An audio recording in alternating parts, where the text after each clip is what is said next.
The last thing I remember before I died is the sound of applause. Not for me, never for me. It was for him. It was always for him.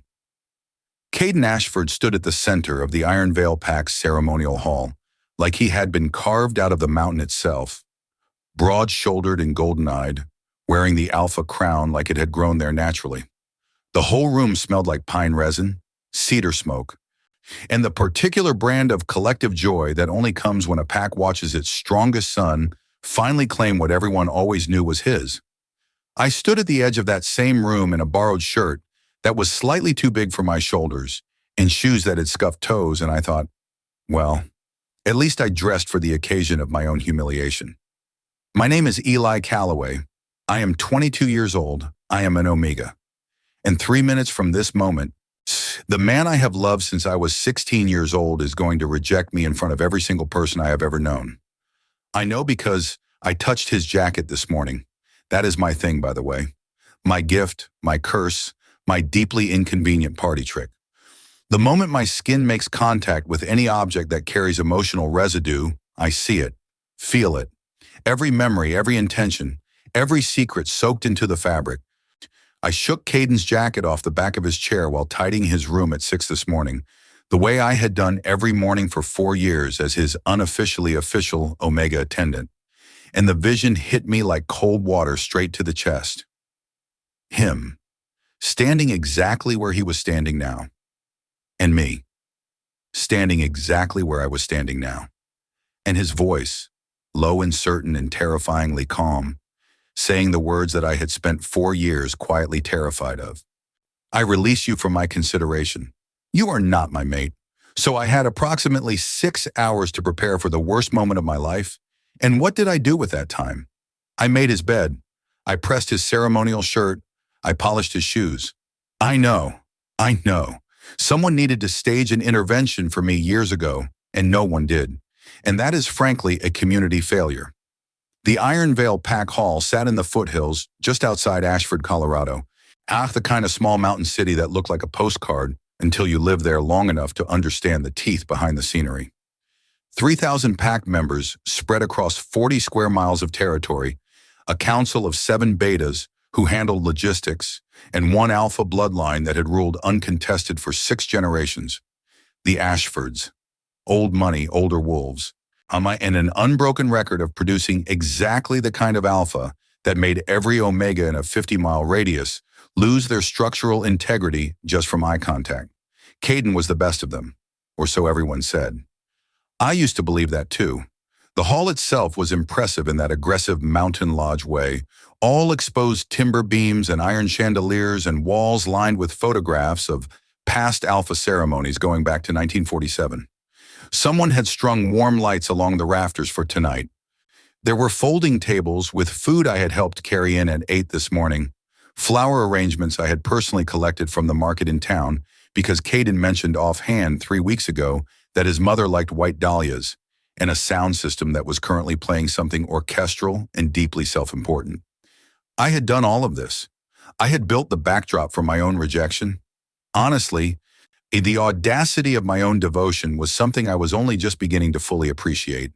Caden caught my eye from across the room and gave me the small nod he always gave me. The one that meant good work, and also you can go now, and also I have never once considered what you might want. I gave him a smile that I had been practicing since 6 this morning, and it only cost me everything. Around me, the pack murmured and shifted, and I could feel the attention beginning to collect in my direction, the way weather collects before a storm. That particular atmospheric pressure of people who already know what is coming and are waiting to see how badly it lands. Pack gossip moved faster than weather in Ashford. Most of them had known about the rejection before I did. Some of them had probably known before Caden did. The only person apparently kept in the dark was the Omega directly affected. Classic. Elder Harmon stepped to the front of the hall, his voice filling the room with the practiced authority of a man who had presided over 30 years of pack ceremonies. The formal rejection protocol in Iron Veil Pack was brief by design. An alpha in his ascension year had the right to formally release any Omega who had been living in service-adjacent proximity, clearing the social and biological slate before the mating season opened. It was meant to be dignified, respectful. It was also, objectively, the most humiliating thing that could happen to a person with a pulse. I felt Caden move before I heard him.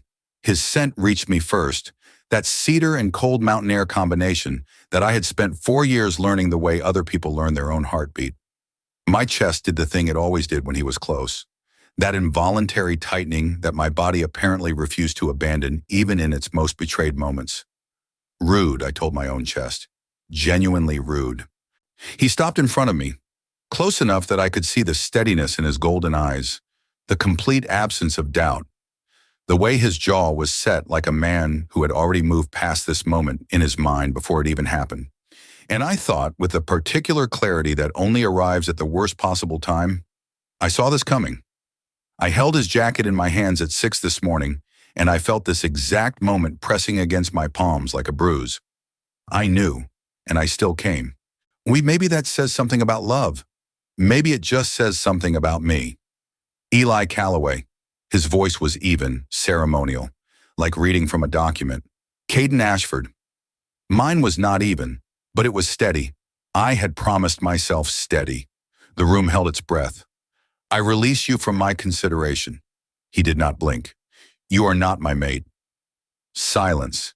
And then, from somewhere in the back of my chest, in the part of me that had known since 6 this morning and came anyway, something very quiet and very final just stopped. The applause started 3 seconds later. Still not for me.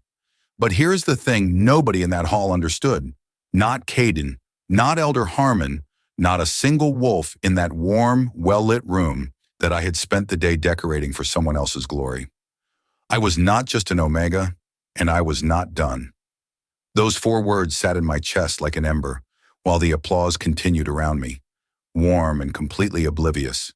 The sound of 3,000 people celebrating something that had absolutely nothing to do with my survival and everything to do with Caden Ashford's comfort. I did not cry. I want to be clear about that because I know how this looks. Rejected Omega, public ceremony, borrowed shirt, scuffed shoes. The narrative practically writes the tears in automatically. But my eyes stayed dry and my chin stayed level, and I held Caden's gaze for exactly 3 seconds after his words landed before I gave him the smallest, most unbothered nod I had ever produced in my entire life. A nod that said, cool, noted, moving on. A nod that I absolutely did not feel on the inside, but that was frankly none of his business. Then I turned around and walked toward the exit at a pace that communicated a man with places to be, not a man whose entire interior architecture had just quietly collapsed. The crowd parted for me the way crowds part for something they feel vaguely guilty about, but not guilty enough to actually intervene. I caught fragments as I passed. Soft eyes, pressed lips. One woman actually reached out and touched my arm, and I nearly jumped out of my skin because physical contact and I were currently on extremely complicated terms. The moment her fingers brushed my sleeve, a flash of her emotion hit me like a slap. Pity. Warm and suffocating, and so thoroughly unwanted that I had to physically resist the urge to say something sarcastic out loud. I kept walking. The hall's main doors were heavy pine on iron hinges, the kind that required actual effort to push open, which felt personally insulting given the circumstances. I put both hands flat against the wood and shoved, and the cold Colorado night air hit me like a second rejection. He's sharp and clean and brutally honest. I stood on the stone steps outside the Iron Vale Pack Hall, and I breathed. In, out, in. The mountain air smelled like pine and coming snow, and absolutely zero traces of cedar and cold altitude, which meant Caden had not followed me, which meant I could stop performing unbothered for approximately 30 seconds and just be a person who had been publicly let go by the only person he had ever let himself want. I sat down on the top step. The stone was freezing through my borrowed trousers. A small, mean part of me noted that if I had been Caden's actual mate, I would have had a coat. A real one. Probably cashmere, with functioning pockets. Instead, I had this. A cold step and about 47 feelings I had not consented to, and the very specific kind of quiet that only exists when you are sitting outside a building full of people celebrating without you. My hands were still warm from pressing them against the door. I turned them palm up in my lap and looked at them the way I sometimes did when I needed to remind myself what I was. Not just an Omega, not just a pack attendant in a shirt that did not fit. Something older and stranger and considerably more inconvenient than anyone in that hall had ever bothered to look closely enough to see. I had been 7 years old the first time it happened. My mother's car keys dropped on the kitchen floor, and when I picked them up, the world went sideways, and I felt her worry about the electric bill, and her quiet grief about my father leaving, and her fierce, exhausted love for me all at once, like 3 radio stations playing simultaneously. I had sat on that kitchen floor for a solid 10 minutes, trying to understand what had just happened to my brain. 22 now. 15 years of touching things and knowing truths people never meant to share. When you would think that kind of ability would make a person better at protecting themselves, you would think. The door behind me opened and I did not turn around because I recognized the footsteps. Light and quick with a slight drag on the left heel. Jonah Reed, my oldest friend, my most reliable source of honest opinions I had not asked for, and the only beta in Ashford who had ever looked at Caden Ashford with something other than admiration.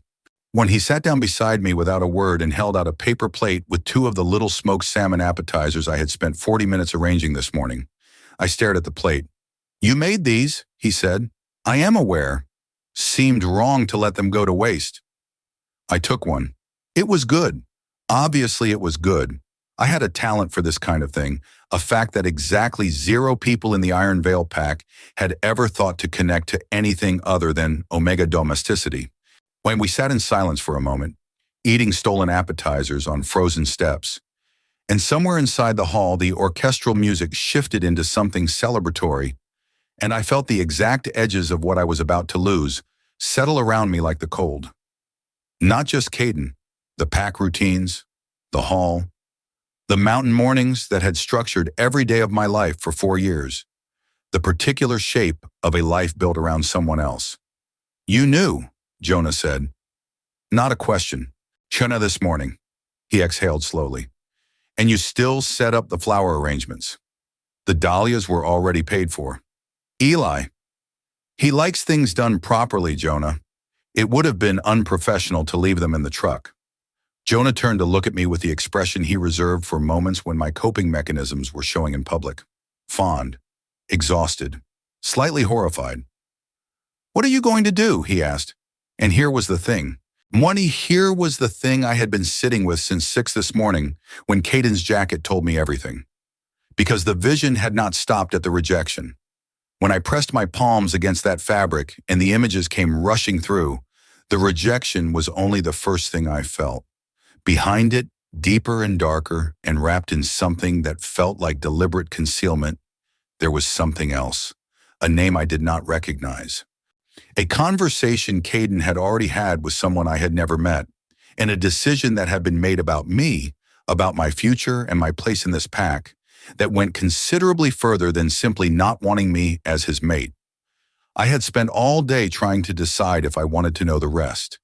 I looked down at my hands again. "I'm going to find out what he's actually hiding," I said quietly, "and then I'm going to make a decision based on that."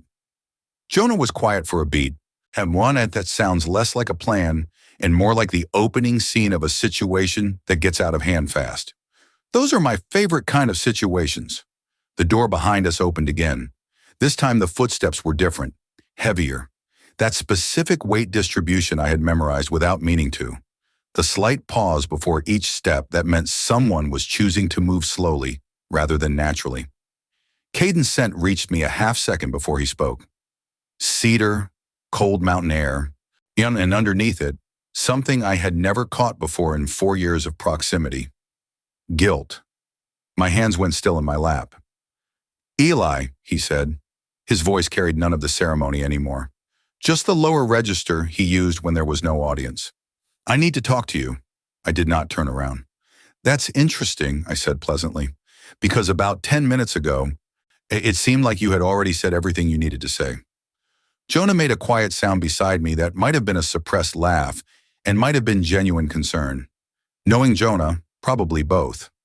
Caden came around to the side of the steps where I would have to actually look at him if I wanted to respond, which was either considerate or tactically annoying. Given the guilt I had just caught in his scent, I was leaning toward the ladder. Till he crouched down so we were closer to eye level. His golden eyes found mine in the dark and did the thing they always did. That steady, certain focus that had convinced me for years that being seen by Caden Ashford meant something real. I was currently revising that interpretation. "There are things you don't know," he said, low, careful. "Elera, Caden." I tilted my head at him with what I hoped read as patience, and actually felt like the precise, controlled energy of someone choosing not to say 17 different things simultaneously. "There are a lot of things I don't know. That's generally true of most people. Could you maybe be specific?" Something moved behind his eyes. Not quite guilt anymore. Something sharper. Something that felt, in the particular way my instincts had never once failed me, like the beginning of a truth he had not decided to tell me yet, and my hands, resting quiet and open in my lap, were waiting. Caden stayed crouched at the side of the steps, close enough that his scent was impossible to ignore, and far enough that I could pretend I was not cataloging every micro-expression moving across his face. The guilt was still there underneath the cedar, sitting in him like a stone at the bottom of clear water. Visible if you knew where to look. I knew where to look. "There's a situation," he started. "A situation." I repeated the word back to him with the exact neutral tone of a man taking a very careful inventory of his patience. "Okay, go on." "With the Pack Council and the Northern Territory line." He paused. "And you." Jonah beside me went very still in the particular way he went still when he was deciding whether to leave me alone with a problem or stay and witness it. I felt him make the decision to stay. Smart man. Someone needed to be a witness. "I'm going to need you to connect those three things," I said, "because from where I'm sitting, I'm just a freshly released Omega eating stolen appetizers on cold steps, and my connection to Northern Territory disputes feels a little thin right now." Caden's jaw tightened, not with anger, with the specific tension of someone choosing their words like they were navigating a field they had already mapped and did not love the layout of. "The Harlow Pack has been pushing on our northern boundary for 8 months, he said. Their alpha, Reeve Harlow, has been requesting formal meetings that the council keeps delaying. Last week he stopped requesting." "Okay." He made a different kind of offer instead. The cold coming up through the stone steps suddenly felt more specific. I kept my face arranged into something that communicated mild interest rather than the much louder thing happening behind my sternum. "What kind of offer?" I said. Not a question, a prompt. Caden looked at me, and for one unguarded second, his composure did something I had never seen it do in 4 years. It slipped, just slightly, just enough to show me the edge of something that looked a lot like shame. "He said he'd pull back from the territory line permanently," Caden said. "Full written agreement, 10 years of guaranteed peace on the northern boundary." "In exchange for what?" Silence. The orchestral music from inside the hall drifted through the pine door, still celebratory, completely unaware of the conversation happening 12 feet away on the front steps. Someone laughed loudly inside. The sound felt like it was coming from another dimension entirely. "In exchange for a formal Omega bond presentation," Caden said. "His pack doesn't have a registered Omega in the upper tier. He wants one. Someone with documented lineage and pack history. Someone already attached to Ironvale territory." The silence that followed that sentence was the loudest silence I had ever personally generated. I sat with it for 4 full seconds.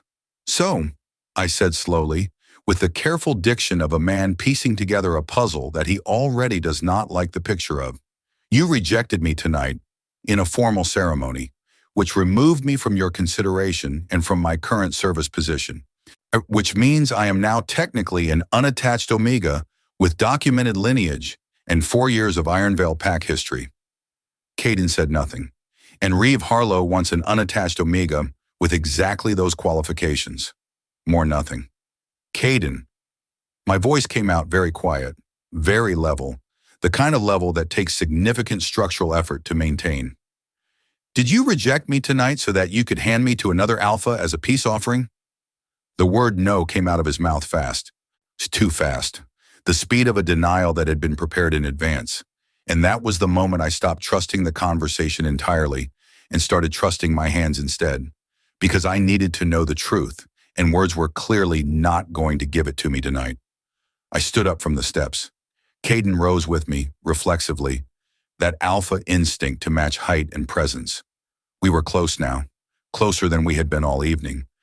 His scent was immediate and layered and complicated in ways it had never been before. The guilt still underneath everything else like a low note in a chord. "Give me your hand," I said. He blinked. "What?" "Your hand, Caden. Hold it out." "Eli, I don't see what that has to do with—" "Please." The word came out smaller than I intended. The only small thing I had let out all night. It worked. His hand came up slowly, palm out, and the way you extend a hand to something you are not entirely sure of. And I looked at it for one breath before I pressed my palm flat against his. The vision hit me like stepping off a curb in the dark. I saw a room I had never been in, wood-paneled, fire-lit, smelling of whiskey and old paper. Caden sitting across from a man I had never met, broad and dark-haired with steady pale eyes, who could only be Reeve Harlow. Documents on the table between them. Caden's hands flat on the wood. His voice calm and negotiating and already decided. I saw the moment Caden agreed, not reluctantly, not with visible conflict, with the clean, practical certainty of an alpha solving a problem, and I was the solution, and he had been carrying this decision for 3 weeks while I pressed his shirts and polished his shoes and arranged white dahlias because his mother liked them. I pulled my hand back. The cold air rushed in where his warmth had been. I stood there for a moment processing the particular experience of having 4 years of misplaced devotion confirmed as entirely one-directional in the span of about 6 seconds. "You already agreed," I said. Caden's expression changed. Something in his face understood immediately that I knew, not guessed, not inferred, but knew, and the careful composure he had been wearing all evening finally showed its real shape underneath. Not confidence, architecture, a structure built specifically to keep other people from seeing the load-bearing walls. "It's not what you—" "If you finish that sentence," I said pleasantly, "I will walk off this property tonight with nothing, and you will have to explain to Reeve Harlow why your peace offering evaporated, and I genuinely do not think that is a conversation you want to have before the snow hits." Jonah made a sound behind me, definitely a suppressed laugh this time. Caden closed his mouth.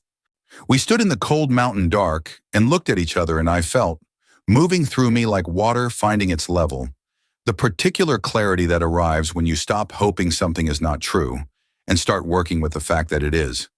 He had rejected me on purpose, strategically, to make me available for transfer to another pack. He had spent 3 weeks knowing this was coming while I lived in his house and managed his schedule and made his world run smoothly, and he had said nothing. And underneath all of that, underneath the betrayal and the cold steps and the borrowed shirt, my psychometry was still humming with what it had picked up from his palm. Because there had been something else in that vision. Something Caden had not been prepared for and had not shown anyone. A moment after Reeve Harlow left the wood-paneled room, Caden alone at that table, the documents in front of him, and his hand pressed flat against his own chest like he was checking for something. Like he was checking if it still hurt. I filed that away, not forgiveness, not even close, but data, the kind of data I intended to use. "Here's what's going to happen," I said, and my voice came out so steady it almost surprised me. "You're going to give me 72 hours before any of this moves forward. No contact with Harlow, no announcements. 72 hours. Eli, the agreement is already—" 72 hours, Caden. I held his gaze. "You owe me that much. And I think you know you owe me considerably more than that, but I'm being generous tonight." The silence stretched between us, thin and cold as the mountain air. Then slowly Caden nodded.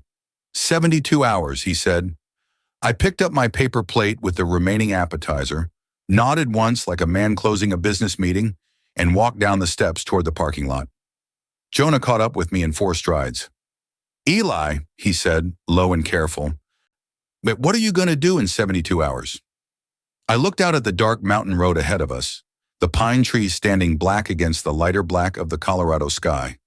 the first few flakes of predicted snow just beginning to fall, like the world was underscoring the moment for dramatic effect. "I'm going to find out exactly how deep this goes," I said, "and then I'm going to decide whether to burn it down or build something better." Jonah was quiet for exactly 2 steps. Those aren't actually different options, are they?" I smiled for the first time all night, small and real and entirely mine. "No," I said, "they're really not." The snow was falling properly now, not the polite decorative kind that shows up in holiday movies and melts before it commits to anything. This was Colorado snow, purposeful and dense, the kind that meant business and expected you to take it seriously. It landed on my shoulders and the top of my head and the paper plate I was still inexplicably carrying, and I stood there in the parking lot for a moment, just letting it fall. Jonah stood beside me with his hands in his pockets and the expression of a man recalculating several things simultaneously.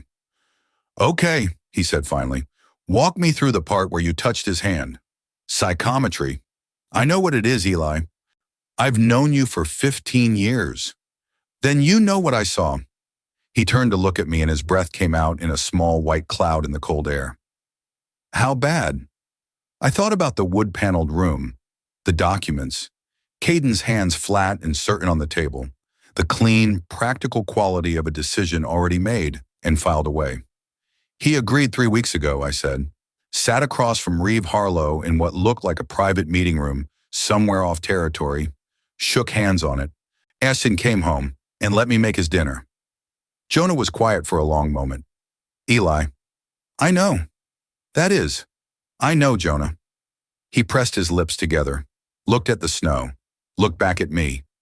"What was the other thing?" "You had a face when you pulled your hand back. There were 2 things. This was the problem with having a best friend who had known you since the 7th grade. They cataloged your faces the way other people cataloged phone numbers, and automatically and without your permission. He sat alone in that room after Harlow left," I said slowly, "and he put his hand on his chest, like he was checking something." "Checking what?" "That's the question, isn't it?" We started walking, not toward any particular destination, just the natural forward movement of 2 people processing something too large to sit still with.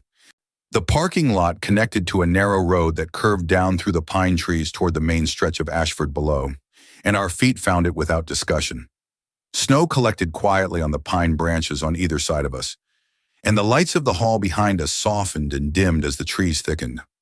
My mind was running parallel tracks the way it did when a psychometric vision gave me pieces instead of a complete picture. Caden agreeing to the deal was one track, and Caden alone with his hand on his chest was the other. And somewhere between those 2 images was a truth I did not have enough information to name yet. "Here's what I know," I said, thinking out loud the way I only ever did with Jonah. "The deal is real. Caden agreed to present me to Reeve Harlow as a bond candidate. That's not interpretation.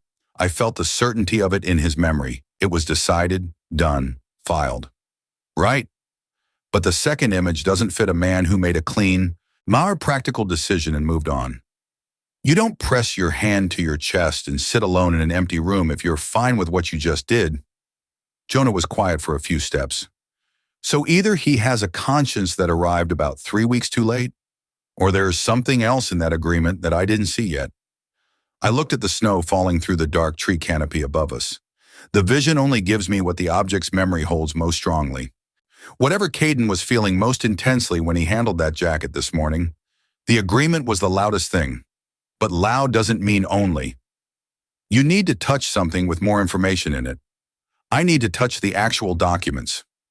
Jonah stopped walking. I stopped too and turned to look at him, and he was giving me the expression I privately called the Jonah threat assessment face, which he deployed whenever a plan of mine had entered territory that required him to evaluate the realistic consequences. "The documents," he said, "that are presumably in Caden's private office." "Almost certainly. In the Alpha residence." "That would be my guess. Where you no longer have any official reason to be, as of approximately 40 minutes ago, when he formally released you from his consideration in front of the entire pack." "Jonah!" I looked at him patiently. "Wayne, I have a key." He opened his mouth. "I know every room in that building," I continued. "I know which floorboards creak and which door hinges need lifting to open silently, and where he keeps the secondary copies of anything he considers important. I have spent 4 years learning that house the way most people learn their own faces, out of pure, misguided, extremely inconvenient devotion. Another long pause. At least your 4 years of emotional investment is finally being converted into something tactical, he said. That is genuinely the nicest thing you have said to me tonight. He sighed, the long, resigned sigh of a beta who had made his peace with the fact that his best friend was going to do something inadvisable, and the only real question was whether he was coming along. Trent, I'm not helping you break into the Alpha residence. You're helping me retrieve information from a building I have a legitimate key to. Eli, Jonah. He looked at the sky, specifically at the snow falling from it. Fine, he said, in the tone of a man surrendering to something larger than himself. But I'm waiting outside. Obviously. Well, you're terrible under pressure. I am extremely calm under pressure. You cried at the PAX annual talent show last spring. Delia Marsh sang an original song about her grandmother, Eli, and it was moving. We were already turning back up the road toward the hall, not toward the front entrance, but angling right, through the trees, toward the path that curved around the back of the property and connected to the Alpha residence grounds. I knew the path well enough to walk it in the dark. I had walked it in the dark plenty of times, early mornings and late evenings, carrying things back and forth between the hall and the house like the world's most overqualified errand service. The residence came into view through the trees, a large craftsman-style house with timber framing and stone foundations. The kind of building that said old money and pack authority, and also someone has very strong opinions about architectural integrity. The lights in the main rooms were still off. Everyone was still in the hall. I had maybe 20 minutes before the ceremony wound down. I pulled the key from my jacket pocket. It was on a plain ring with no ornament, the kind of key you carry because it is practical, not because it means anything. Except, of course, it had meant something for 4 years, and now it meant something entirely different, which was that I was about to use it for purposes Caden had absolutely not authorized. 20 minutes, Jonah said. He's stopping at the tree line. I'll text you if anyone leaves the hall early. If I'm not back in 20, I found something significant, and I need 5 more minutes.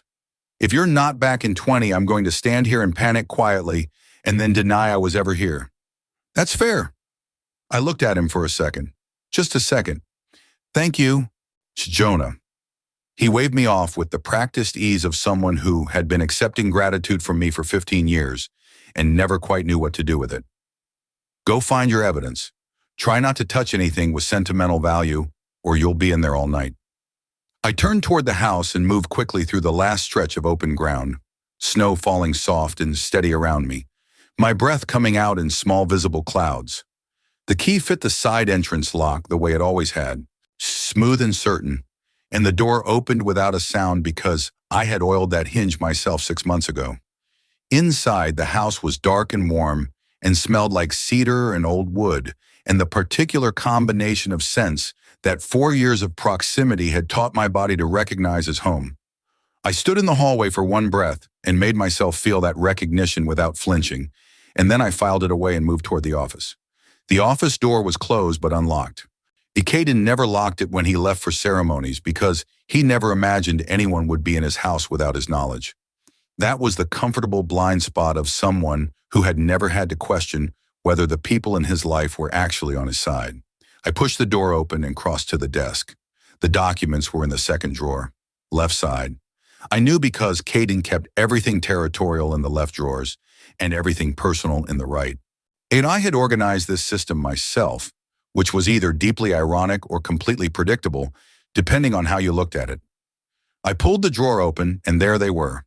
A folder unmarked on the outside, the kind of aggressive non-labeling that meant the contents were something he did not want to explain if someone happened to open the drawer.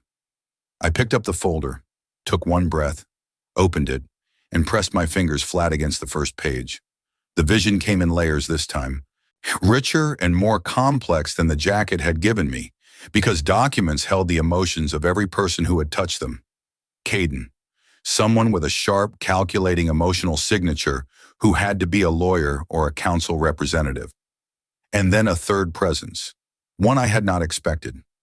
Reeve Harlow's emotional residue was in these pages, heavy and deliberate and carrying something I had not anticipated at all. He was not cold. He was not predatory. Nor he was not the territorial aggressor the Iron Veil Council had apparently been treating him as for 8 months. He was desperate, not for territory, not for political leverage. I pressed my fingers harder against the page and let the vision open wider. Reeve Harlow was desperate for something to stop, something that was happening inside his own pack, something that the Northern Territory push was actually covering for, a distraction, a negotiation tactic designed to buy time for a problem he had not yet been able to solve internally. And buried in that desperation, so quiet I almost missed it, was the specific shape of fear that only comes from one source.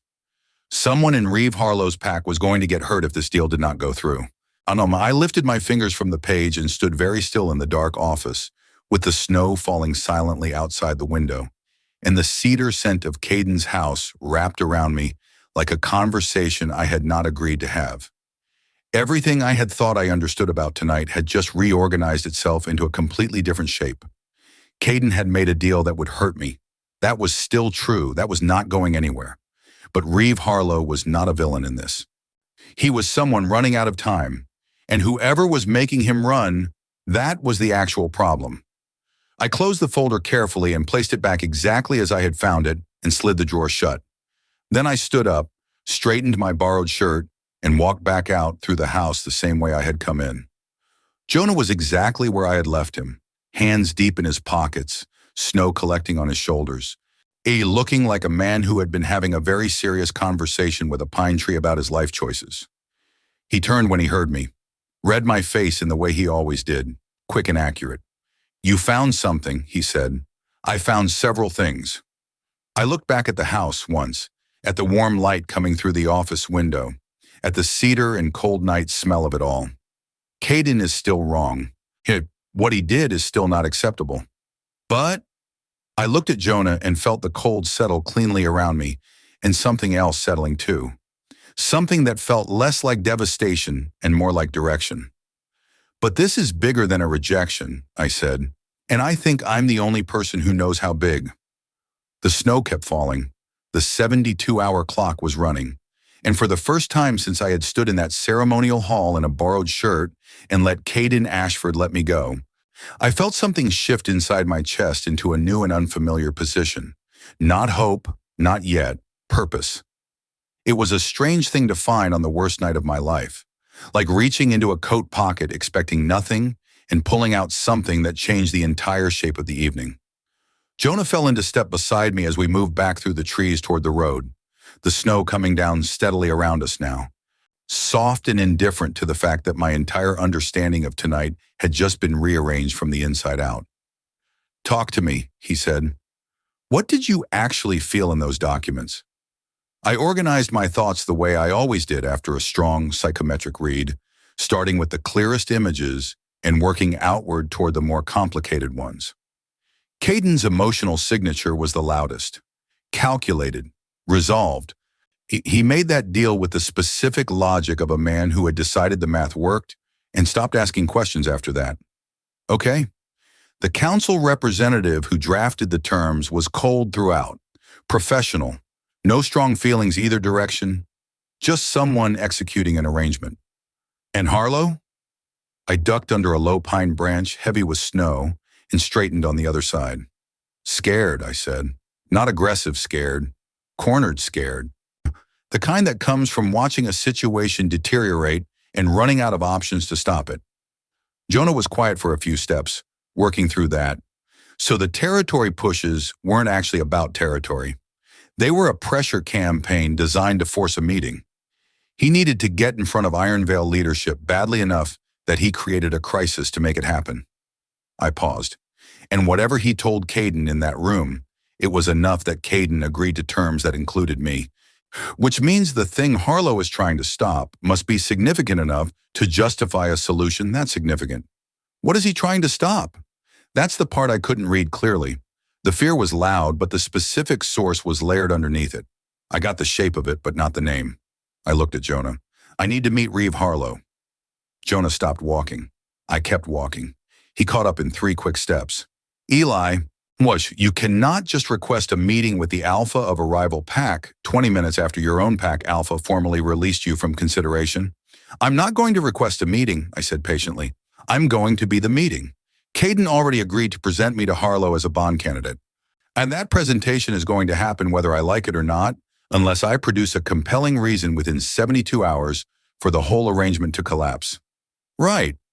So instead of running from the meeting, I walk into it on my own terms, read Harlow directly, find out what he actually needs, and either solve his problem in a way that doesn't involve me being handed off like a territorial footnote, or I find out enough to make Caden understand that this deal is built on incomplete information. Jonah stared at me for a long moment. You are going to voluntarily walk toward the alpha your alpha just traded you to, he said with careful precision, so that you can touch him and read his secrets and use that information to dismantle the agreement. When you say it like that, it sounds reckless. It is reckless.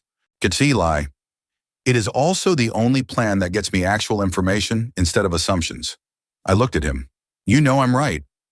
He made the sound of a man who absolutely knew I was right and found it deeply inconvenient. What do you need from me?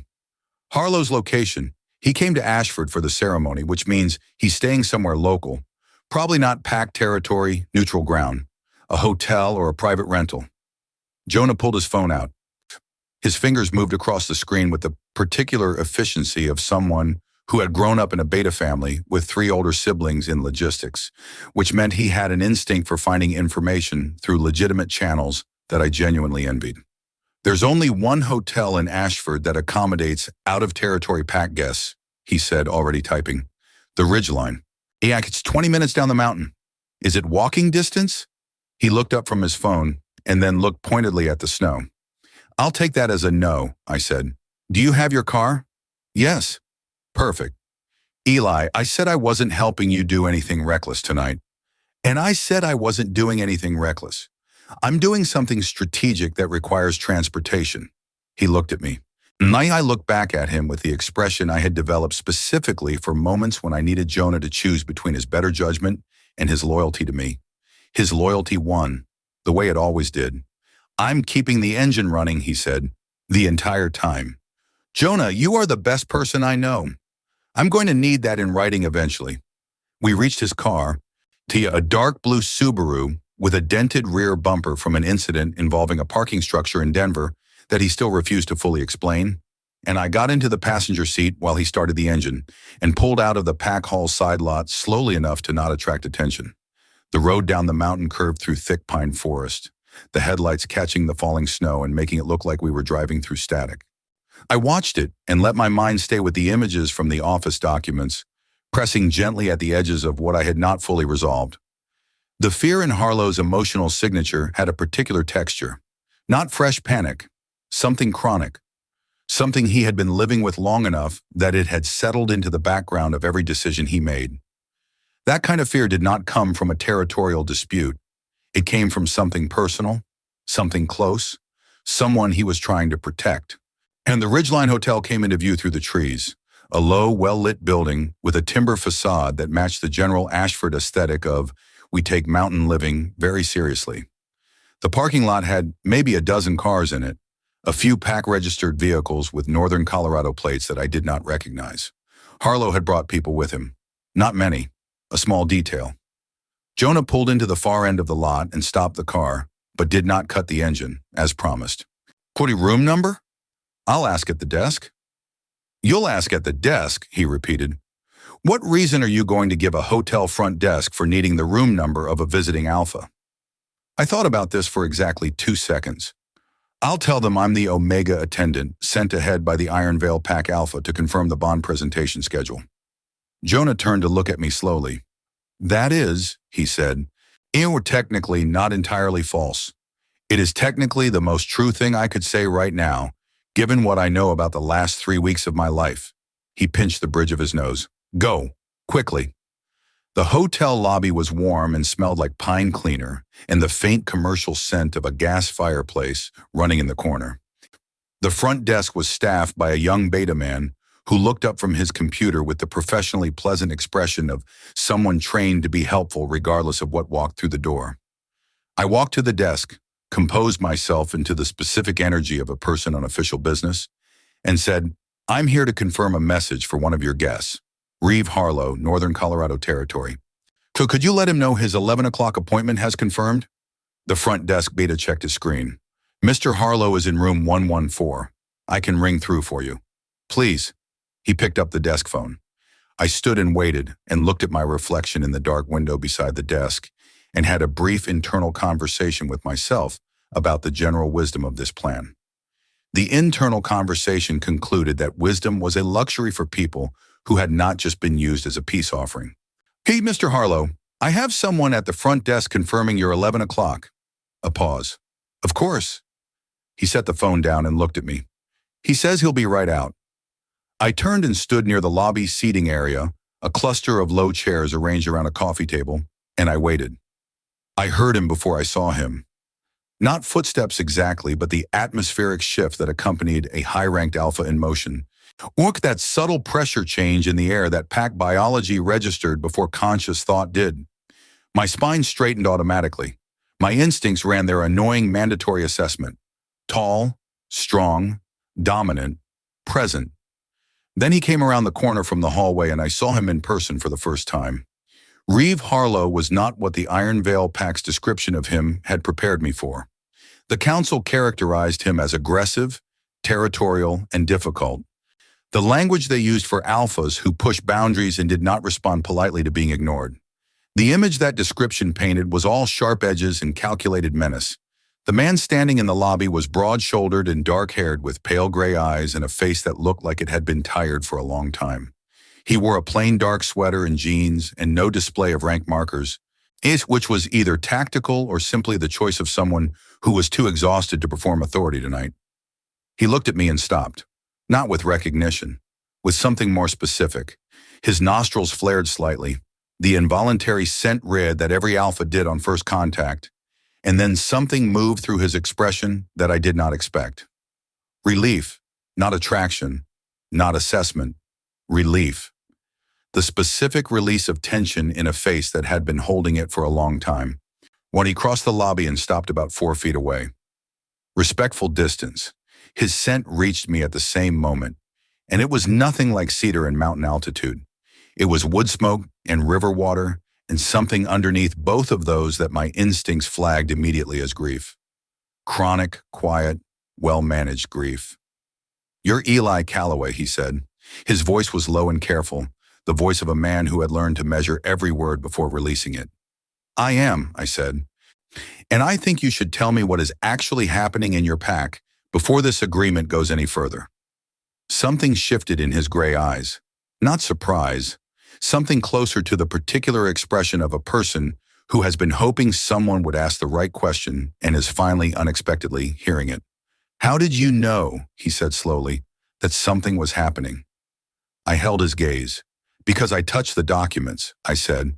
"And you were terrified." The lobby was quiet around us. The gas fireplace clicked softly in the corner. Snow pressed against the dark windows. Reeve Harlow looked at me for a long moment with those tired, pale eyes, and then he did something I had not anticipated at all. He sat down, not with authority, not with the careful performance of an alpha managing an interaction. He sat down in one of the low lobby chairs like a man whose legs had decided they were done holding him up through sheer will alone. "Sit down, Eli," he said quietly. "Please." And something in the please, the specific texture of it, exhausted and genuine, and stripped of every layer of strategy, made me sit. "My younger brother," he said. He stopped, pressed his lips together, started again. "My younger brother is an Omega. His name is Silas. He's 20 years old and he presented late. And when he did, the pack's secondary alpha line decided that gave them a claim on him that I was not able to block through normal channels." I stayed very still. "The Northern Territory pressure was never about land," he continued. "I needed a formal alliance with a pack powerful enough that the secondary line would have to back down. I needed it documented and witnessed and legally binding under interpack law." He looked at his hands. "Ashford is one of 3 packs in the region with that kind of standing. I tried the other 2 first. They said no." "And Caden said yes," I said, "in exchange for me. He said he had an Omega who could fulfill the alliance bond requirement." Harlow looked at me directly. He didn't tell me the Omega didn't know. The lobby air felt very still. He didn't tell you, I repeated. I assumed it was arranged, consensual, standard alliance presentation. Something hardened in his expression. Not toward me, inward. If I had known the terms he said internally, I would not have accepted them. I sat with that for a moment, pressing it the way I pressed objects, feeling for the truth in the texture of it. It felt real. It felt like a man who was desperate enough to make a bad deal and honest enough to be disturbed by how bad it actually was. Your brother, I said. Silas, is he safe right now? For the moment. But the secondary alpha, a man named Conrad Vess, has been escalating. Every week the pressure increases. I have maybe 3 weeks before it becomes something I cannot manage quietly. 3 weeks. The same timeline Caden had been sitting on this agreement. I looked at Reeve Harlow, this tired, grieving alpha who had pushed on the wrong boundary for the right reason, and I felt my 72-hour plan reorganize itself entirely into something considerably more complex and considerably more interesting. I'm not going to bond with you, I said clearly. I want that on the table immediately. He nodded once, no argument. But I might be able to help you with Conrad Vess, I said, in a way that doesn't require anyone to be handed to anyone. Harlow's pale eyes focused on me with a sharpness that had not been there a moment ago. How? I thought about the documents in Caden's left drawer. I thought about 3 weeks of secrets and a hand pressed to a chest in an empty room. I thought about what psychometry could do with the right object and the right moment of contact. Conrad Vess has a pressure campaign, I said. Every pressure campaign has a foundation, something it is built on that makes it feel legitimate. A claim, a document, a precedent. I held Harlow's gaze. I find foundations, and then I find out whether they are actually solid. The fireplace clicked. The snow pressed quietly against the windows. Sure, you're not just an Omega attendant, Harlow said slowly. No, I said. I am genuinely not. He looked at me for a long moment with those tired gray eyes and the grief underneath his wood smoke scent and the particular stillness of a man deciding whether to trust something he did not fully understand yet. What do you need? He asked. I leaned forward slightly in the low lobby chair, the snow falling outside, the clock running, and in the shape of something larger than a rejection or a deal or a 72-hour window beginning to form in the space between us. I need to meet Conrad Vess, I said, and I need him to think the meeting was his idea. Harlow stared at me for a moment that stretched just long enough to feel significant. Then something in his face did a quiet thing. Not quite a smile, not quite relief, but somewhere in the territory between the two where exhausted people land when something finally starts to feel like it might work. Conrad Vess does not take meetings he did not initiate, he said carefully. He considers it a power concession. Perfect, I said. Then we need to give him a reason to initiate one.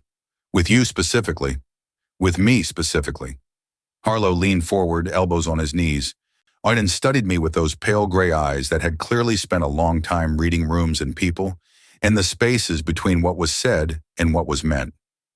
You're going to need to explain what you can actually do, not the version you give people who don't need details. The real one. I considered him for a moment, the wood smoke and river water of his scent, the grief underneath it, steady and old, the relief that had crossed his face when he first saw me, which I still had not fully unpacked. I read objects, I said. Anything with emotional residue. The stronger the feeling someone had when they handled something, the clearer the image I receive. I can tell you what someone was thinking when they signed a document, what they were hiding when they shook a hand, what they were afraid of when they made a decision they called rational. Harlow was quiet. Conrad Vess built his claim on Silas through documented precedent, I continued. Secondary alpha rights in cases of late Omega presentation. That documentation exists somewhere physical. Paper or a device or an object he has handled repeatedly because it matters to him. I held Harlow's gaze. If I can touch it, I can find the crack in it. And if there is no crack, there is always a crack, I said. People do not build pressure campaigns out of clean foundations. They build them out of fear and ambition and the assumption that no one will look closely enough to find the part that does not hold. Harlow sat back slowly. The fireplace clicked. Outside, the snow had thickened, and the parking lot lights were soft and diffused through it, the kind of winter night that made everything feel slightly unreal. "Why are you doing this?" he said. It was not an accusation. It was a genuine question, quiet and direct, the kind that deserved an honest answer. I thought about it for a real moment, rather than reaching for the easy version. "Because I touched a document tonight that told me your brother is scared," I said. "And I know what it feels like to be the person in a room that everyone else has already made a decision about." I paused. "And because helping Silas means acquiring information about Conrad Vess. And that information is going to be useful for more than one situation before this week is over." Harlow nodded slowly. He understood that I was not doing this purely out of the goodness of my heart, and he respected me more for not pretending otherwise. "There's a gathering," he said. "Tomorrow evening, neutral territory, a ranch property outside Ashford. Conrad holds informal meetings there when he is in the region. He comes to Ashford every few weeks." Something tightened in his jaw. "He likes to remind me that he can." "Who attends?" "Pack adjacents, a few betas, some lower-ranked alphas. He keeps it casual on purpose. Approachable. He is very good at seeming reasonable. The most dangerous people always are." I stood up from the low chair and smoothed the front of my borrowed shirt with the dignity of a man who had not spent the last 2 hours having his life dismantled and reconstructed. "Get me into that gathering." Harlow looked up at me. "As what?" "As myself," I said. "An unattached Omega with Iron Veil pack history and a freshly uncertain future. Hunter, that is exactly the kind of person Conrad Vess would want to have a conversation with." Something moved through Harlow's expression. Not quite admiration. The specific look of someone recalibrating an assessment in real time. He stood. He was taller than me by several inches, and the tired quality that had been so pronounced when he first walked into the lobby had shifted into something more focused. Not energized exactly, but directed. In the way a person looks when they have been carrying something alone for a long time, and someone has finally put their hand on the other side of the weight. "I'll arrange it," he said. "Good." I turned toward the lobby exit and then stopped, turned back. "Your brother, Silas, is he here in Ashford?" "No, he's at home. I left 2 of my most trusted people with him." "Tell him," I said, and I was not entirely sure why this felt important, except that the fear in his emotional signature had been so specific, so personal, the fear of someone who had never been asked what they wanted. Tell him someone is working on it, not the details. Just that. Harlow looked at me for a moment with an expression I could not fully name. "I will," he said quietly. I walked out into the snow. Jonah had the engine running exactly as promised. I got into the passenger seat and he looked at my face and read it the way he always did. "You made a plan," he said. "I made a plan. Does it involve Caden?" I looked out through the snow-covered windshield at the dark mountain road ahead and felt the ember from earlier, the one that had been sitting in my chest since the ceremonial hall, burn a degree warmer. "Not yet," I said, "but it will." Jonah pulled out of the Ridgeline parking lot without asking for more than that. He knew me well enough to understand that when I said not yet, I meant the plan was still assembling itself in real time, and talking about it prematurely would jinx the structural integrity. So he drove and I sat, and the snow came down around the Subaru in thick, patient curtains while the mountain road curved us back up toward Ashford. I watched the trees pass and let my mind work.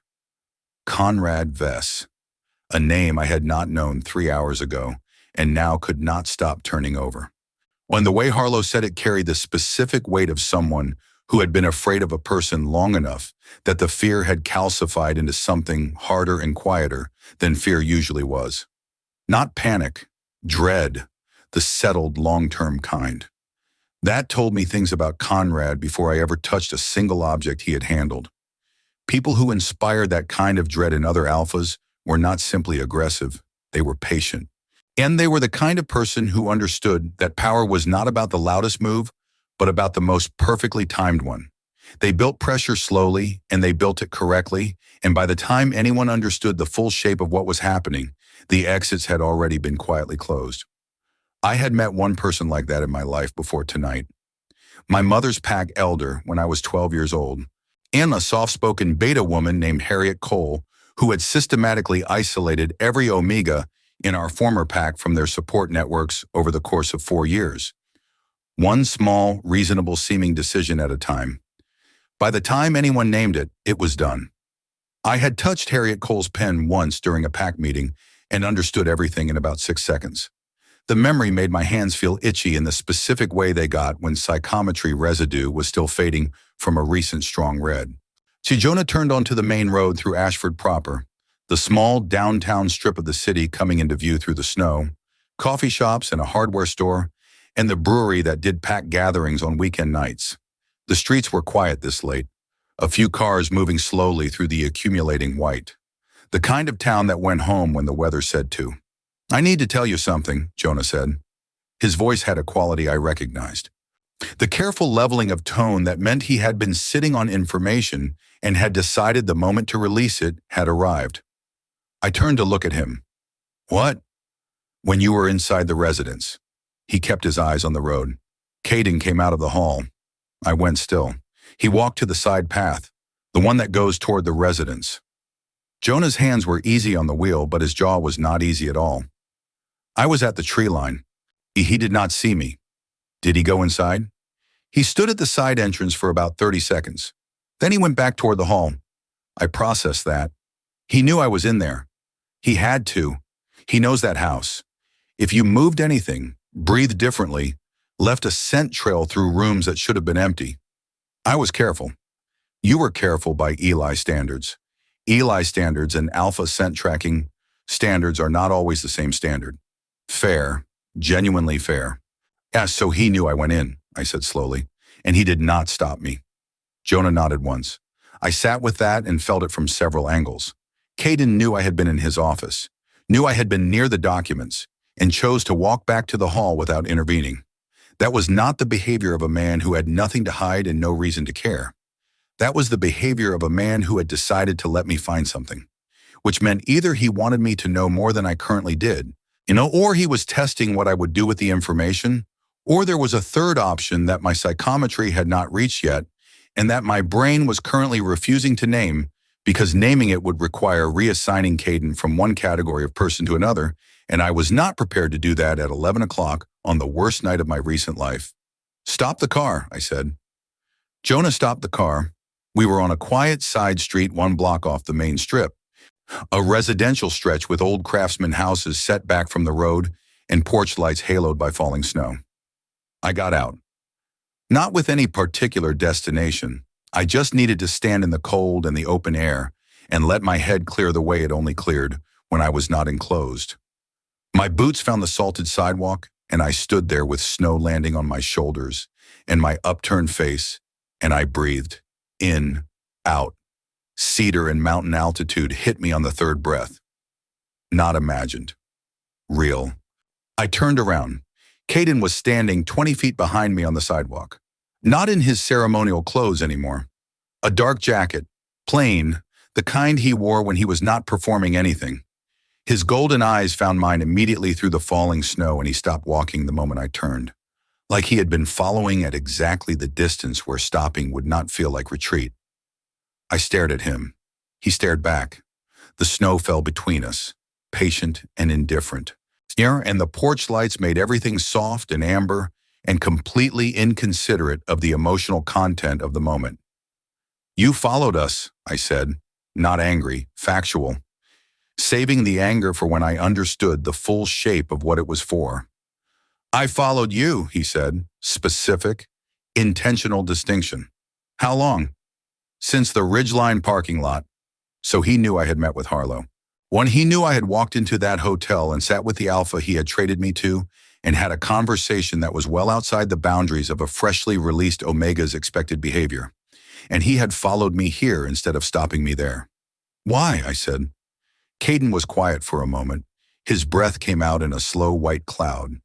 He looked like a man standing at the edge of a decision he had been circling for a long time, and which would have been more sympathetic if he had not spent 3 weeks making a different decision entirely without telling me. "Because I needed to see what you would do," he said. There it was, the third option my brain had refused to name. I felt something move through me that was not quite anger. and not quite hurt, and was mostly the very specific sensation of having been right about something you desperately wanted to be wrong about. "A Tess," I said quietly. "Not the way you mean it."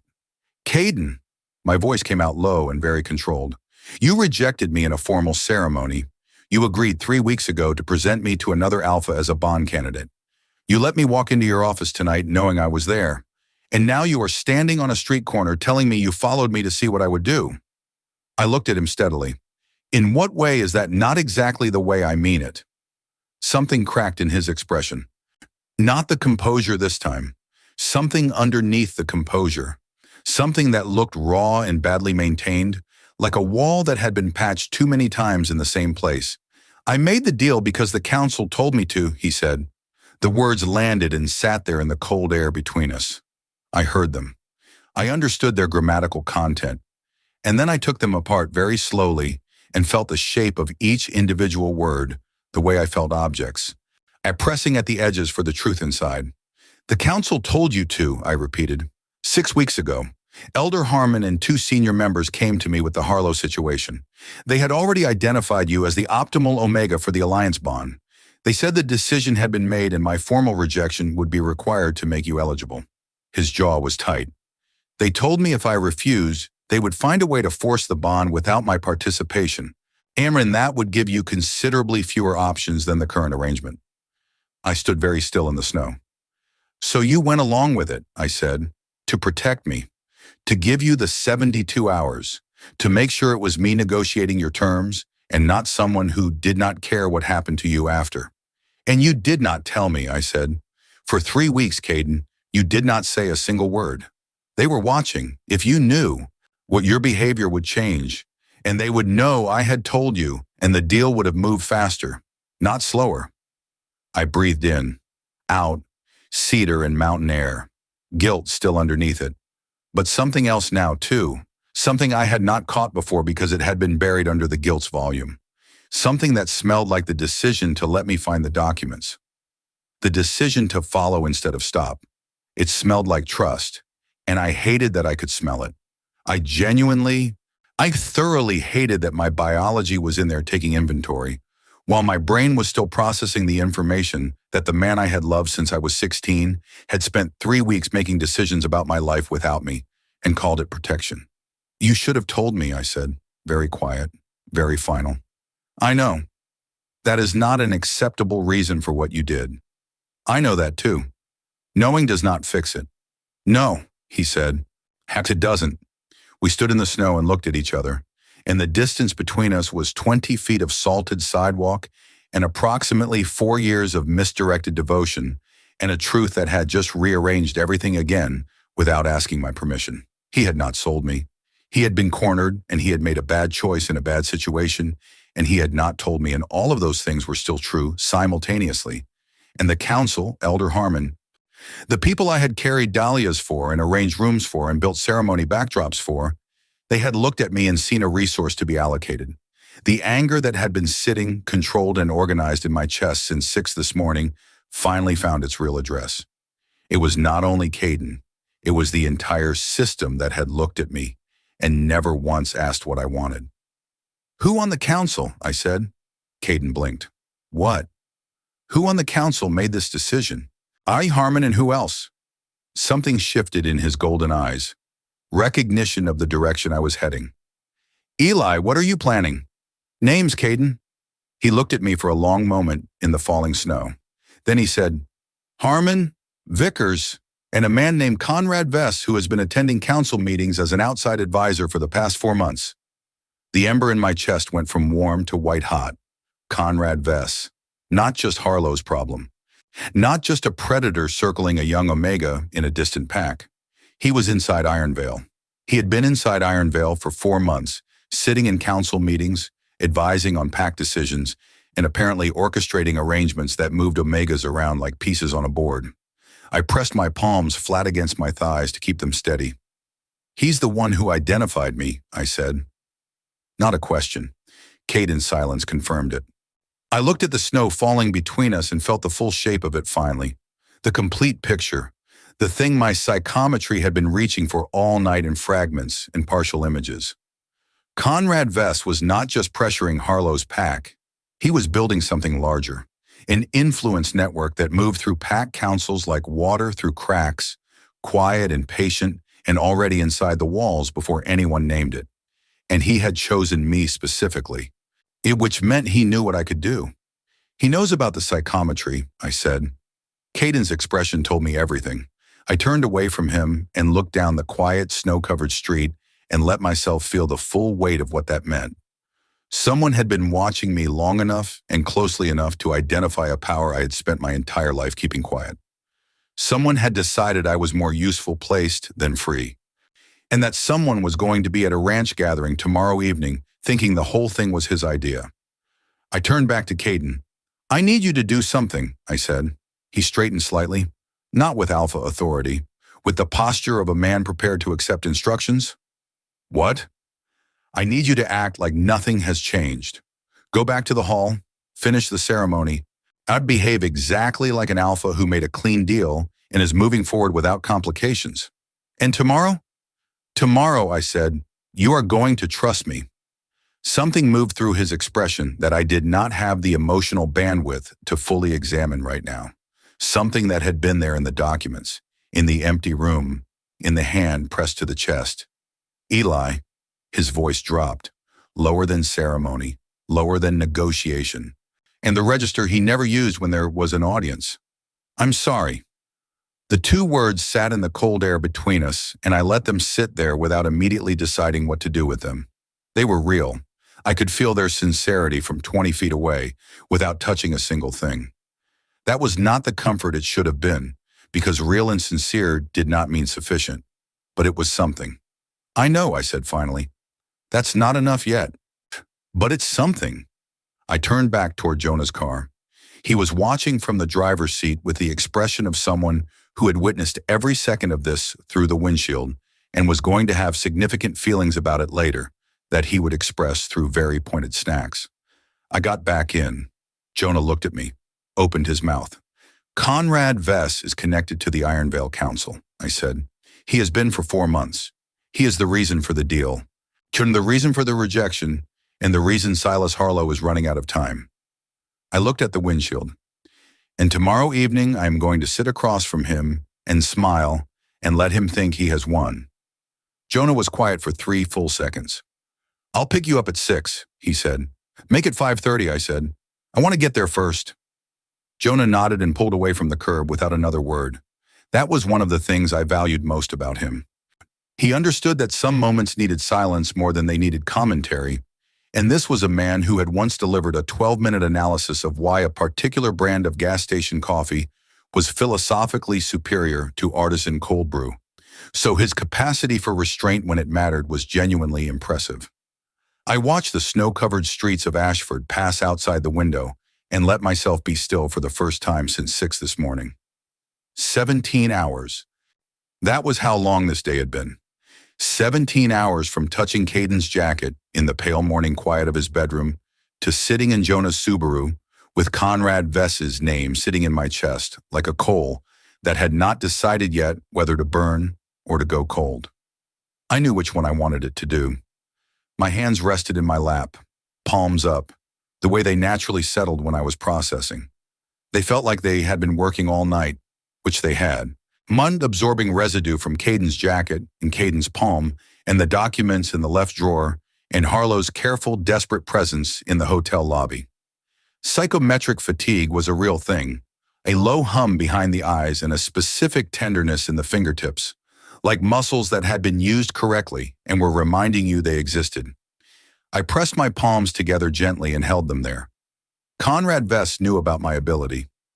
That was the piece I kept returning to because it changed the texture of everything else. If he knew, then my presence in this situation was not accidental. I had not been selected because I was convenient or available or the nearest documented Omega with Iron Veil pack history. I had been selected because someone with a sophisticated understanding of what psychometry could do had decided that having me placed rather than free was strategically preferable, which meant Conrad Vess was either afraid of what I could find or he intended to use me to find things he could not access himself. Both possibilities were unpleasant. The second one was considerably more interesting. Jonah, I said, still here. What do you know about Conrad Vess? He was quiet for a moment in the way he got quiet when he was sorting through actual information, rather than generating a response. Not much from direct knowledge. I've heard the name in pack-adjacent conversations maybe twice in the last year. Both times in the context of inter-pack legal consultation. He moves through advisory roles, never takes a permanent position. Because permanent positions create paper trails. That would be my guess. Jonah slowed for a stop sign and looked both ways with the excessive caution of someone who had been rear-ended twice and developed feelings about intersections. He has a reputation for being the person you call when you need something resolved that cannot be resolved through official channels. A fixer, an elegant one, the kind that leaves everyone feeling like they made their own decisions. I thought about Elder Harmon sitting in the Iron Veil Council chamber for 30 years with his practiced authority and his ceremonial voice. When thought about him and Vickers opening a door 4 months ago for an outside advisor, with a smooth manner and a talent for making arrangements feel inevitable. He walked into Iron Veil and within 4 months had enough council access to orchestrate a formal rejection and an interpack bond arrangement, I said. That is not a person who improvises. That is a person who prepared. Prepared how? He knew about me before he arrived, I said. He had to. You don't identify a specific Omega's psychometric ability and build a strategy around it from a standing start in 4 months. He had been watching this pack, watching me, from before he ever set foot in Ashford.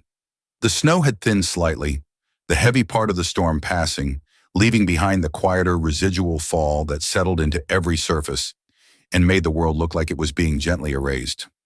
We were on the road that curved past the edge of pack residential territory now, showing the houses spaced further apart, the pines crowding closer to the road. Jonah pulled into the long driveway of the small rental house where I had been living for the past 4 years in the service-adjacent housing attached to Iron Veil's eastern residential edge.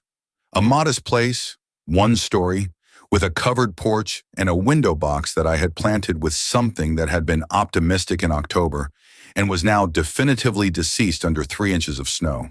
He stopped the car and left the engine running. I sat there for a moment looking at the house, my house technically, through the service arrangement, which was an arrangement that had ended tonight along with everything else. You can stay at mine, Tushrenchi, Jonah said immediately, reading the direction of my thoughts the way he always did. I know. I did not move yet. Give me a minute. He gave me the minute. I sat in the warm car and looked at the house and did something I had been carefully not doing all night, which was letting myself feel the actual weight of what I had lost. Not the arrangement, not the job or the routine or the practical structure of my daily life. The thing underneath all of that. 4 years of believing, quietly and persistently against mounting evidence, that Caden Ashford saw me. Not as an Omega attendant, not as a useful presence in his household, as a person worth choosing. He had stood on a snowy sidewalk 20 minutes ago and said he was sorry with a voice that carried genuine weight, and I had felt the truth of it from 20 feet away, and it had not been enough, and I had told him so, and that was the right call, and it still hurt in the specific way that right calls sometimes hurt more than wrong ones. I pressed the heels of my hands against my eyes for exactly 4 seconds, allowed myself that. 4 seconds of being a person who was tired and hurt and had been used as a chess piece by people who should have known better. Then I put my hands back in my lap and sat up straight. Okay, I said. Jonah looked at me. Here is what I know about Conrad Vess, I said. He is patient. He is strategic. He has been building something inside Iron Veil and inside Harlow's pack simultaneously, which means he has resources and connections that extend beyond what either council currently understands. He knows about my ability, which means he has a source close enough to my actual life to have observed it. I pause. And tomorrow evening he is going to walk into a room expecting to meet a newly released, uncertain Omega with a compromised position and no clear allies. And instead he is going to meet you, Jonah said. Exactly. Do you have a plan for what happens when he realizes the difference? I have the beginning of one. I looked at Jonah. I need to touch something of his, something he uses regularly and cares about. His phone, a pen, a watch, anything with enough emotional residue to give me the foundation of his real intentions. If I can get that read before he understands what I'm doing, I will know enough to dismantle whatever he tries to build in that conversation.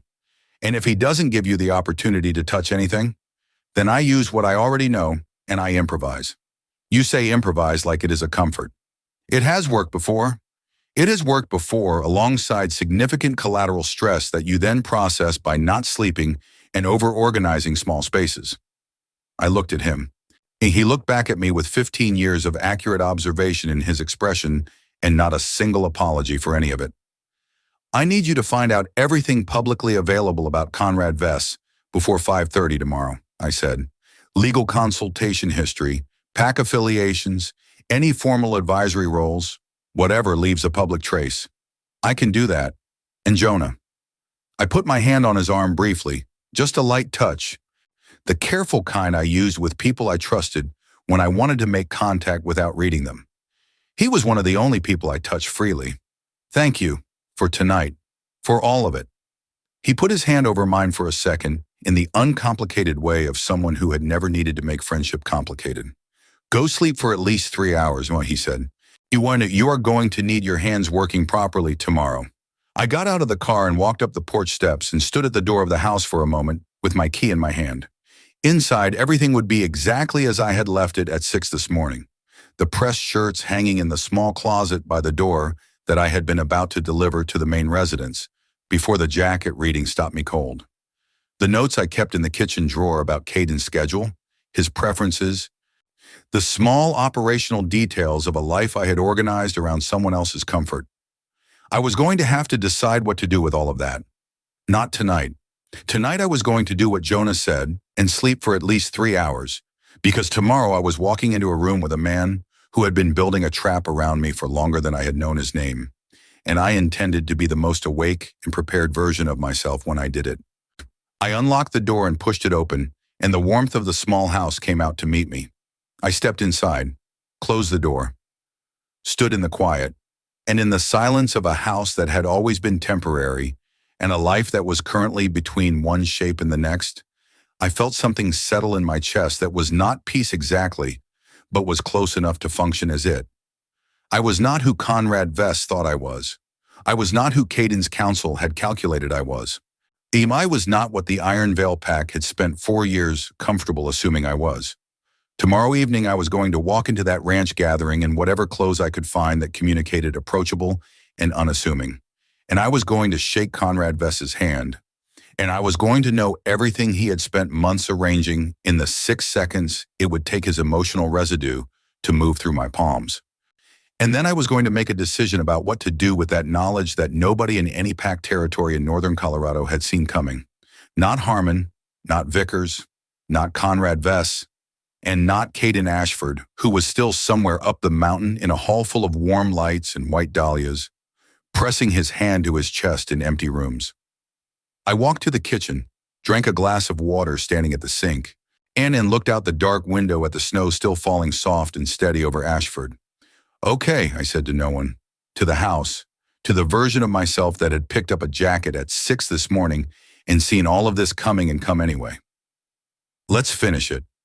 The ranch property sat 12 miles outside Ashford on a flat stretch of land where the mountain foothills leveled out briefly before rising again, the kind of place that felt deliberately unremarkable. On a working property with a gravel lot and a low timber building that from the outside looked like nothing more significant than a place where people stored equipment and held the occasional informal gathering, which was exactly the point. Jonah pulled in at 5:48 and we sat in the car for a moment looking at the building. 4 other vehicles in the lot, warm light coming through the timber frame windows. The snow from last night had settled into a clean white layer over everything, and the late afternoon sky was the pale gray of a held breath. He's already inside, Jonah said. He had sent me everything he found on Conrad Vess at 2 in the morning, a careful, thorough document that confirmed most of what I had suspected and added 2 details I had not anticipated. Vess had a background in Omega placement law, a niche specialty that most PAC lawyers never touched. And he had been quietly disbarred from formal practice 8 years ago for an ethics violation that the public record described only as improper use of PAC documentation. Someone had buried the details, but the disbarment itself had not been buried thoroughly enough. "Ready?" Jonah asked. "I have been ready since 6 yesterday morning," I said, and got out of the car. The inside of the building was warmer than the exterior suggested, with a long central table and mismatched chairs, and the kind of casual arrangement that said, "This is informal, this is friendly. You can relax here." I recognized the staging immediately. Harriet Cole had used the same principle. Make the space feel safe. Make the person feel seen. Then make your move. 5 people were already seated. 3 betas I did not recognize. 1 lower-ranked alpha who nodded when I entered. And at the far end of the table, with a cup of coffee and an expression of pleasant, attentive welcome, Conrad Vess. He was not what I had built in my mind overnight. He was medium height, early 50s, with silver at his temples and the kind of face that arranged itself naturally into expressions of warm reasonableness. He looked like someone's favorite professor. He looked like the person you called when you needed good advice and a steady hand. He looked completely harmless. He stood when I walked in. "Sean Eli Calloway," he said, like he was greeting an old friend.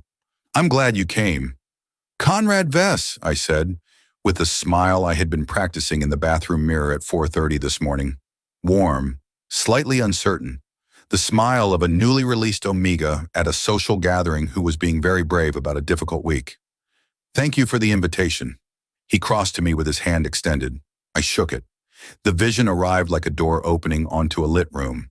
Fast and complete and devastating in its clarity. Because Conrad Vess was a man who had handled his own secrets so many times, they had soaked into his skin like dye. I saw the disbarment, the case he had buried, an Omega placement he had falsified documentation for 8 years ago. Moving a young Omega out of a bonded situation without proper consent records.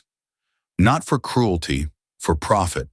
A pack that had paid well for a specific match and had not wanted to wait for appropriate process. I saw the network he had been building since then. Not large, surgical. 4 packs, 3 council infiltrations, and a carefully maintained list of Omegas with unusual abilities that he had been tracking for years, a document he thought of as inventory. I was on that list, had been for 3 years, and at the center of everything, the load-bearing piece of his entire current operation, I saw what he actually wanted from me. Not placement, not an alliance bond. He wanted me inside Harlow's pack for 6 months, long enough to read every object in Conrad Vess's possession that he intended to move through Harlow's territory, acting as his unwilling verification system, confirming which documents were clean and which were forged, which arrangements were legitimate, and which ones would collapse under scrutiny. He was going to use my psychometry as a quality control system for his own fraudulent network. I shook his hand for exactly 3 seconds. Then I smiled at him and said, "It's so nice to finally meet you. Reeve Harlow has told me so much." Something moved behind Conrad Vess's pleasant eyes. Very small, very fast. The micro-adjustment of a man recalibrating. "Has he?" he said. "He has." I sat down at the table, easy and unhurried, and folded my hands in front of me. He's a very honest person. I find honest people so refreshing. One, they tend to share things that other people wouldn't think to mention. Vess sat down across from me. The other people at the table were background now, sensing something in the air they could not name. "I also had a very interesting conversation last night," I continued pleasantly, "with Elder Harmon, who it turns out was not fully aware of your disbarment history when he brought you onto the Iron Veil Advisory Council 4 months ago." The warmth in Vess's expression did not disappear. It simply became a performance instead of a natural state, and the difference was visible if you were looking for it. "I'm not sure what you think you know, Eli." "I know about the Omega placement case from 8 years ago," I said. "I know about the documentation falsification. I know about the inventory list." I tilted my head. "I know my name has been on it for 3 years. Complete silence. "And I know," I said, quieter now, "Italy, that what you built in Harlow's pack territory using Conrad Vess's secondary alpha as leverage is the same structure you have been building in 3 other packs for the past 4 years. Different alphas, different councils, Same method. Vess looked at me for a long moment. The pleasantness was entirely gone now, and what was underneath it was neither monstrous nor dramatic. Just cold. The cold of a person who had made a practice of treating other people as instruments. "Hey, you touched my hand," he said. "I did." "You read all of that in a handshake." "I read all of that in a handshake," I confirmed. "You really should have worn gloves." He started to stand. "I wouldn't," I said, still quiet, still pleasant. "Because Reeve Harlow is outside in the parking lot right now with documentation of the pressure campaign against his PAC and a formal complaint ready for inter-PAC legal review. And Caden Ashford is with him." Vess went still. "Caden," I continued, "who spent last night compiling 4 months of advisory council records and cross-referencing them with the arrangement documentation in his left desk drawer. He is thorough when he is motivated. I will give him that." I stood up. I smoothed the front of my jacket, the good one, my own from my own closet, that fit my shoulders correctly. "Conrad Vess," I said, "you are going to formally withdraw from the Iron Veil Advisory Council, dissolve the arrangement regarding my placement. I release the pressure on Silas Harlow's situation by providing the documentation that proves Conrad's secondary alpha claim is built on falsified precedent, and you are going to do all of that before you leave this property today. And if I don't, then everything I just described goes to every PAC council in the region simultaneously, along with a detailed account of the inventory list and the names on it." I looked at him steadily. I have an excellent memory, so one almost as good as my hands. The other people at the table were very still. Conrad Vess looked at me for a long time with his cold, calculated eyes, and I looked back at him with the particular patience of someone who had been underestimated their entire life and had recently decided to stop finding it frustrating and start finding it useful. He sat back down. He reached into his jacket, and he began to sign. I walked out of that building into the cold, clean afternoon air, and the snow crunched under my boots, and the pale gray sky sat above everything like a held breath finally releasing. Harlow was at the far end of the lot. He straightened when he saw me, and I gave him a single nod and watched the tension in his shoulders drop about 2 inches in real time. "Silas is free," I said when I reached him. "The secondary alpha claim documentation is being dissolved. You will have the paperwork within the hour."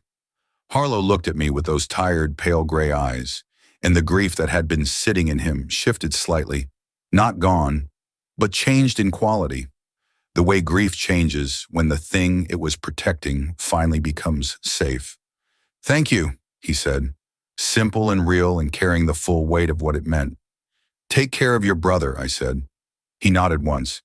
Then he held out his hand. I shook it. His emotional residue came through warm and uncomplicated. Relief, gratitude, the particular feeling of a person who had been running towards something difficult for a long time and had finally arrived. No secrets, nothing hidden. Just a tired alpha who loved his brother and had been out of options until he was not. I let go of his hand and turned, and Caden was standing 10 feet away. He was not in ceremony clothes, not in the dark jacket from last night either. Just himself, on in a gray sweater and jeans, standing in the snow with his golden eyes and his cedar scent, and the expression of a man who had spent the last 18 hours doing the work of someone who understood they owed a debt they could not simply pay back. We looked at each other. "Conrad is signing the withdrawal now," I said. "I know, I heard." He paused. "I sent the advisory council records to the regional Interpac legal office this morning. E. Harmon and Vickers have already been notified." "Good." Silence. The good kind, or at least the honest kind. "Eli." His voice was low, the real register. No audience, no ceremony. "I have been trying to figure out what to say to you for the last 18 hours, and everything I come up with is insufficient." "Most things are insufficient when you are trying to account for 3 weeks of silence," I agreed. "Yes." He did not flinch from that. They are." He crossed the gravel toward me and stopped close enough that his scent was immediate and familiar, and still did the involuntary thing to my chest that I had given up fighting a long time ago. He reached into his jacket pocket and held out his hand. In his palm was the key to the Alpha residence. Not the service entrance key, the main key. the one that only existed in 2 copies, both of which had always been Caden's. "I am not asking you to come back as an attendant," he said. "I am asking you to come back because I should have asked you to stay 4 years ago for the right reasons, and I did not. And I would like the opportunity to do it correctly." He held my gaze. "If you want that, if you decide you want that, I am not putting a timeline on it." I looked at the key in his palm. I thought about 6 this morning, and the jacket and the vision and the choice to come anyway. I thought about cold steps and stolen appetizers, and Jonah's resigned loyalty, and Harlow's grief, and a young Omega named Silas, who was going to wake up tomorrow with his future returned to him. I thought about Caden in an empty room, with his hand pressed to his chest. I reached out and took the key. Not as a decision about forgiveness, because forgiveness was not a single moment. It was a direction, and I was choosing the direction. Not because the hurt was gone, because it was not, but because the truth I had read in his palm the night before had not lied to me, and my hands had never once lied to me in 22 years. "You have to talk to me," I said, "when things happen, when decisions are being made that involve my life. You talk to me." "Yes," he said, without qualification, "and I am not doing your shirts anymore."